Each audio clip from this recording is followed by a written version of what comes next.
More than a year after 3-year-old Julian Wood was stabbed to death in the parking lot of a Northeast Ohio grocery store, the trial for the woman accused of killing him is underway. Opening arguments in the trial of Bionca Ellis started a few hours ago. During opening arguments, prosecutors laid out what happened that day, while the defense called the attack an unfortunate tragedy and gave a brief summary of her decade-long struggle to effectively treat her mental illness. They've entered a plea of not guilty by reason of insanity, and they say her behavior and their own expert testimony will support that claim. Pay attention to actions and to words. They're very, very important in this case. And when you do that,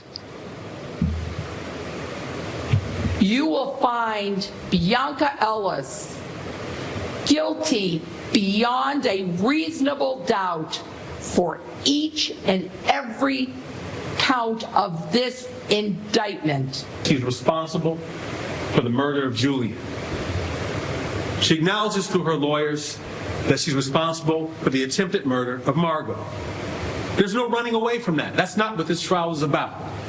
The evidence will show, though, that it is obvious that she was insane at the time of the offense. News 5's Catherine Ross has been breaking developments since last summer. She explains how we got to this point and what to expect in court. Some of the key facts in the case have been undisputed since last summer. Surveillance video from June 2024 shows Bionca Ellis with a knife following a mother and son at the North Olmsted Giant Eagle. Police say Ellis stole the weapon from a nearby thrift store and used it in a random attack, killing 3-year-old Julian Wood, injuring his mother and shattering their family. She took everything from us. There's nothing that could ever replace my son. A grand jury indicted Ellis on 10 charges, including attempted murder, and aggravated murder. She's been held on a $5 million bond ever since. Just do whatever you can to keep this monster behind bars. From the beginning, Ellis's mental health has been in question. It took a judge several attempts to arraign her last June during a bizarre court appearance, and she was ordered to receive months of inpatient psychiatric treatment and required to take medication recommended by her doctor. After that process, she was found competent to stand trial. It is the belief of the medical experts that they can bring her back to restoration to competency, where she will stand trial with this court.